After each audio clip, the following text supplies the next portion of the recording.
जा रहे हैं। बिल्कुल सही कहा आपने। मतलब इतने यंगस्टर्स हम्म। मैं तो बहुत खुशकिस्मत हूँ कि मेरे बेटे ने कभी शराब अरे और वाह। नशे को नहीं छुआ। लेकिन उसके जो दोस्त हैं बहुत सारे, तो वो बोलता है आम ही जगह पे जैसे हाँ। कॉलेजेस में और सब जगह पे वो ड्रग्स अप्लाई मतलब की जाती हैं। ये चीज कॉमन हो गई है। जैसे पहले होता था ना, किसी का बच्चा नशा करने लगता था, गांव में, पूरे गांव में सनसनी हो जाती थी कि इसको हाँ। बचाओ भाई, नहीं तो पूरे गांव को खराब करेगा। जी। है ना? तो अब क्या होता है, जिसका बच्चा खराब हो गया दूसरे लोग उसका मजाक उड़ाते हैं। उनको ये नहीं पता कि ये आग इस घर में लगी है तो साथ भी लगेगी लगेगी कभी ना कभी। तो हम्म। आजकल जो नशे की प्रॉब्लम चल रही है, जैसे मान लो अपने पूरे देश की अगर मैं बात करूं, हिंदुस्तान की बात करूं, मुझे बाहर की बात करते हुए जरूरी नहीं, पहले अपना घर तो देखें, इसको सफाई कैसे होगी, फिर हम दूसरे पे उंगली उठाएंगे। तो मतलब अपने पूरे देश में गुटखा, खैनी, तम्बाकू के कारण इतने लोग कैंसर से पीड़ित हो रहे हैं। जी। माउथ कैंसर, लंग्स कैंसर से पीड़ित हो रहे हैं। फिर दूसरा, शराब के कारण लोगों को brain brain haemorrhage, brain stroke, brain में मतलब वीकनेस, भूलने की आदत। मतलब शराब इंसान को बिल्कुल निकम्मा कर रही है। शराब भी असली मिले तो माने। अब जी। शराब में, गुटखा खैनी में है क्या? मतलब वो एक ऐसी हेल्थ को कबाड़ कर देने वाली चीजें हैं। लोग कैसे यूज कर रहे हैं, भगवान ही जाने। बिल्कुल। और आपकी दुनिया बहुत शुक्रगुजार है कि हम्म। आपने ऐसी-ऐसी दवाइयाँ इजाद की हैं जी। जिनकी वजह से लोगों ने नशा छोड़ दिया है, बहुत से लोगों ने। और मैं पिछली बार आपके क्लिनिक आई थी तो मैंने देखा था कि लोग कितना आपको थैंक यू बोल रहे थे, हाँ। परिवार आ रहे थे और आपको बोल रहे थे कि आपकी वजह से हमारे ये बच्चों ने नशा हम छोड़ा है। बिल्कुल, उनकी बात ठीक है। वो लोग तो कई बार कहते हैं कि जी आपकी वजह से। मैं कहता हूँ ये सिर्फ बाबा नानक की कृपा है हमारे क्लिनिक के ऊपर। मैं सच बताता हूँ मैडम, हमारे जो क्लिनिक है वो, हम क्लिनिक उसको मानते ही नहीं, हम उसको एक मानते हैं कि ये हमारे गुरु का घर है। इसके अंदर वो खुद विराजमान है। और जो हम दवाइयाँ देते हैं, आम वैद्य भी वही देते हैं, कोई ग्रंथ से बाहर कुछ नहीं है। जी। तो वहाँ से दी हुई मेडिसिन से डे वन से इंसान नशा छोड़ता है। अभी हमारे पास क्या था, गुटखा, खैनी, जो तम्बाकू, सिगरेट, इसके लिए कभी कोई ट्रीटमेंट नहीं था, मैं आपको सच बताऊं मैडम।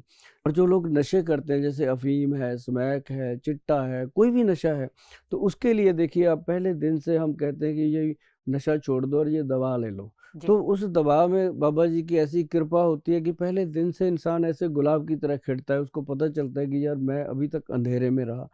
लेकिन मैं कहा बाबा जी ये कृपा क्यों नहीं कर रहे हमारे ऊपर, कि जो तम्बाकू है, उसी तम्बाकू से बनता है गुटखा, उसी से खैनी बनती है, उसी से सिगरेट बनती है, उसी तम्बाकू से हर वो नशा बनता है जो धुआं बनता है। तो क्यों ना उसका कोई एंटीडोट है? तो मैडम उसका एंटीडोट, फिर मैंने जब भी गुरु महाराज से अरदास करी है, तो जब ऐसे मैं ग्रंथ को ऐसे खोलता हूँ जी, ग्रंथ ऐसा है हमारे पास जो सबके पास है, मेरे कोई बाप दादों का नहीं है, वो पूर्वजों का ग्रंथ है। जी। जब उसको हम मैं फिर गुरु महाराज का नाम लेके उसका पन्ना खोलता हूँ।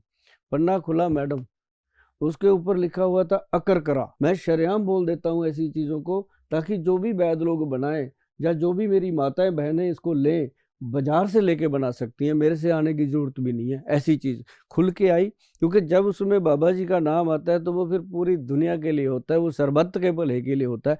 तो फिर मैंने उसको खोल दिया तो उसमें अकर करा का नुस्खा लिखा हुआ था जी। अकर करा ऐसी जड़ी बूटी है, गॉड की दी हुई है, कीमती जरूर है। जाएंगे पंसारी के पास, पता चलेगा उसकी कीमत बहुत कीमती है। और उसका क्या है कि उसका छोटा सा कण, जी। मतलब जैसे मान के चलो कि जितना मटर का दाना होता है, उतना सा लेना है। उसको लेके इंसान मुंह में रख के चबा ले। अगर वो दिन में 20 बार गुटखा खाता है, दिन में 50-100 सिगरेट पीता है, अगर उसको उसने रख लिया मैडम, तो 10% पे आ जाएगा वो, अरे वाह! डे वन से। मतलब 100 की जगह 10 पे। ओह! मतलब मतलब फर्स्ट डे से ही वो आपके इतना मुंह, असर हाँ, करेगा आपके वो? सलाइवा को इतना कंट्रोल करता है वो। जो मेरे वैद भाई हैं वो जानते हैं मैं क्या बता रहा हूँ। और वो लोग जान जाएंगे जो उस चीज को यूज कर लेंगे, कि उसको चबाने के बाद मुंह का टेस्ट ऐसा हो जाता है, वो सिगरेट पिएगा ना, उसको सिगरेट का पता ही नहीं चलेगा वो पी रहा है। वो ओह! गुटखा खाएगा, उसको स्वाद ही नहीं आएगा, वो उससे लगेगा उसको मैंने क्या डाल लिया, मुंह में थूक देगा। मतलब वो ऐसी चीज है। और साथ में वो ब्रेन को एक्टिव करता है, मुंह में दुर्गंध आती है उसको दूर करता है, दांतों के अंदर कीड़ा लग जाता है उसको दूर करता है। मतलब बाबा जी ने ऐसी कृपा कर दी मैडम। उसके बाद मैंने उसको जूलिप के नाम से, जैसे लोग कूलिप लेते हैं ना, ऐसी गद्दियां सी फुसार, जी। मैंने उसको फिर यूलिप के नाम से गवर्नमेंट से अप्रूव करवाया, सर्टिफाइड करवाया और उसको लोगों को दिया और कमाल के रिजल्ट आए हैं। पता नहीं कितने लोगों को गुटखा छुड़वाया उसके साथ।